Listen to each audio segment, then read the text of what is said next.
আমরা হলাম গুনাহগার বান্দা, গুনাহগার উম্মতের জন্য রাসূলুল্লাহ আগেও কান্না করেছিলেন। মায়ের উদর থেকে বের হয়ে দুনিয়ার জমিনে সন্তানেরা কান্না করে দুধের জন্য, আলোর জন্য, বাতাসের জন্য, গরমের জন্য, ঠান্ডার জন্য।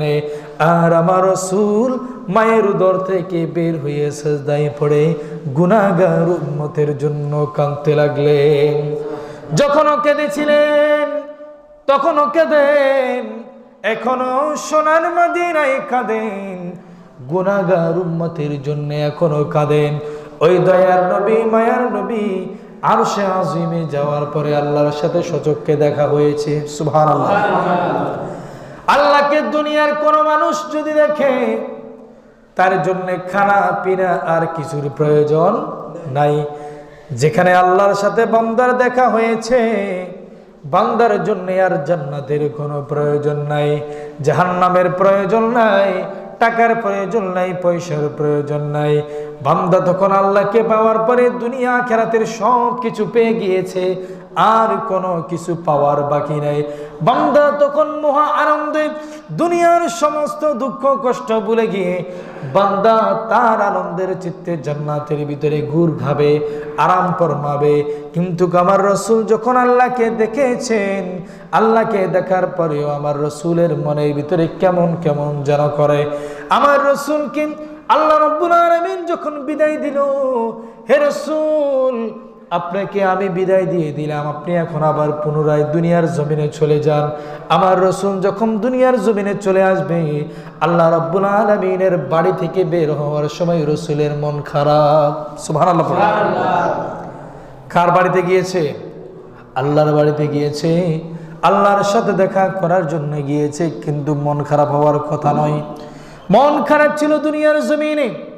আপন স্ত্রী আমাদের মা আম্মাজান খাদিজাতুল কুবরা রাদিয়াল্লাহু তাআলা আনহা ইন্তেকাল করেছেন। রাসূলের স্ত্রী দুনিয়ার জমিনে রাসূলকে সবচেয়ে বেশি ভালোবাসতেন। কাফের মুশরিকরা যখন রাসূলকে নির্যাতন করতেন, আম্মাজান খাদিজাতুল কুবরা রাদিয়াল্লাহু তাআলা আনহাকে রাসূলকে সান্ত্বনা দিতেন, হে রাসূল কাফেররা আপনারে মেরেছে, কাফেররা আপনারে ধরেছে, কাফেররা আপনাকে অত্যাচার করেছে, কিন্তু আপনার কোনো টেনশন নাই। দুনিয়ার কেউ যদিও আপনার পাশে না থাকে, আপনার পরমা স্ত্রী আমি খাদিজাতুল কুবরা আপনার সাথে আছি, আপনার কাছে আছি। আমার রাসূল হেরা গুহার ভিতরে ঢুকে ঢুকে আল্লাহর ইবাদত করতেন, আল্লাহর বন্দেগী করতেন, রিয়াজত মুশাহিদা করতেন। আমার রাসূল দিনের পর দিন, রাতের পর রাত পাহাড়ের গুহার ভিতরে ঢুকে আমার রাসূল ইবাদত করতেন। আর ওদিকে আমার রাসূলের স্ত্রী আম্মাজান খাদিজাতুল কুবরা রাদিয়াল্লাহু তাআলা আনহা আমার রাসূলের জন্য খাবার বানিয়ে, খাবারগুলো টিফিন নিয়ে বাড়ি থেকে বহু বহু মাইল দূরে ওই পাহাড়ের গুহার ভিতরে, হেরাই গুহার ভিতরে আমার রাসূলের জন্য খাবার নিয়ে যেতেন। যতক্ষণ রাসূল ইবাদত করতেন ততক্ষণ রাসূলের পাশে বসে থাকতেন। রাসূল ইবাদত শেষ করার পরে রাসূলের মুখের ভিতরে খাবারগুলো তুলে দিতেন। সুবহানাল্লাহ। আর আমাদের বউরা, আপনাদের বউরা, যদি আমরা এভাবে দিনের পর দিন, মাসের পর মাস ঘর বাড়ি ছেড়ে দিয়ে ইবাদতে মসজিদের জন্য বসে যাই, আমাদের বউ বলবে খাওয়াবে কে, পড়াবে কে? ঠিক না বেঠিক? আপনার বউ কি আপনাকে এখানে মসজিদে এনে খানা দিয়ে যাবে? দিয়ে যাবে? যাবে না।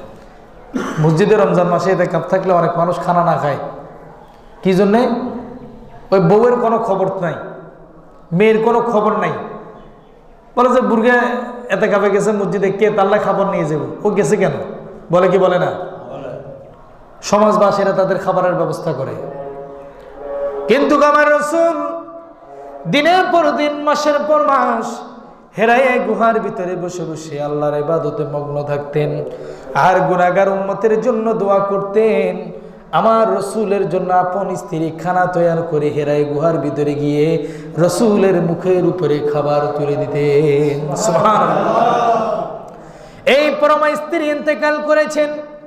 চাচা আবু তালেব, যিনি সবচেয়ে বেশি আমার রাসূলকে আদর করতেন, ভালোবাসতেন, স্নেহ মায়া মমতা করতেন, এই চাচাও কিন্তু একই মাসে ইন্তেকাল করেছে। রাসূল এই দুনিয়ার ভিতরে একা হয়ে গিয়েছে, এতিম হয়ে গিয়েছে। জন্মের 6 মাস পূর্বে বাবা মারা গিয়েছে, প্যান্ট থেকে দুনিয়ার জমিনে আসার পরে দেখতে পেলেন বাবা নাই। দুনিয়ার জমিনে এসে দেখতে পেলেন তিনি এতিম, বাবা নাই, মার কাছে তিনি হয়েছেন। মার কাছে যখন হয়েছেন 6টি বছর যাওয়ার পরে পরে আমার রাসূলের মা, আমাদের মা আমেনা রাদিয়াল্লাহু তাআলা আনহাও ইন্তেকাল করেছেন। ছোট্ট 6 বছরের শিশুকে রেখে যখন মাও ইন্তেকাল করেছেন, বাবাও জন্মের আগে ইন্তেকাল করেছেন। এই ছোট্ট বাচ্চাটার দুনিয়ার জমিনে আর কোনো বন্ধু নাই, আপন কেউ নাই, মা নাই, বাবা নাই। একটু একটু করে বড় হতে লাগলো দাদার কাছে, দাদা আব্দুল মুত্তালিবের কাছে। কিছু সময় যাওয়ার পরে দাদা আব্দুল মুত্তালিব ইন্তেকাল করেছে। আবার কিছু সময় যাওয়ার পরে চাচা আবু তালেব ইন্তেকাল করেছে। আবার একই মাসের ভিতরে তার আপন স্ত্রী খাদিজাতুল কুবরা রাদিয়াল্লাহু তাআলা আনহা ইন্তেকাল করেছে। এমন সময় আমার রাসূলের মন বেশি খারাপ, দুনিয়ার জমিনে আপন কেউ নাই রে, আপন কেউ নাই রে। আমাদের যদি মা মারা যায় এই দুঃখ আমাদের জীবন ভর লাগে থাকে, বাবা মারা গেলে জীবন ভর দুঃখ লেগে থাকে, বউ মারা গেলে জীবন ভর দুঃখ লেগে থাকে, আপন চাচা মারা গেলে দুঃখ লেগে থাকে। একজন মারা গেলে তার বিরহে আমাদের এই হৃদয় খান খান করে কাঁপতে থাকে। আর আমার রাসূলের চাচাও নাই, মাও নাই, বাবাও নাই, দাদাও নাই, আপন তোমার স্ত্রীও নাই। আল্লাহু আকবার পড়েন। কেউ নেই দুনিয়াতে, কেউ নাই। কেউ না থাকলেও মনটা কিন্তু কারোর জন্য কাঁদে না, মন কাঁদে উম্মতের জন্য। সুবহানাল্লাহ পড়েন।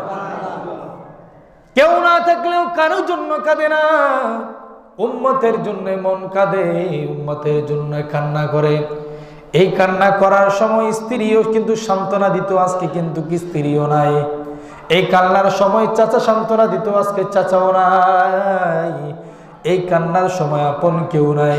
এই কান্নার সময় আমার রাসূলকে আমার আল্লাহ বলতে লাগলো, জিবরিল আমার রাসূল আমার বন্ধু বড় অসহায়, আমার বন্ধুকে কান্না থামানোর জন্যে, মনের ভিতরে সান্ত্বনা দেওয়ার জন্যে আমার বন্ধুকে আমার বাড়িতে মেহমান করে নিয়ে আসো। সুবহানাল্লাহ। এই জন্যেই মেহরাজ ঘটেছে।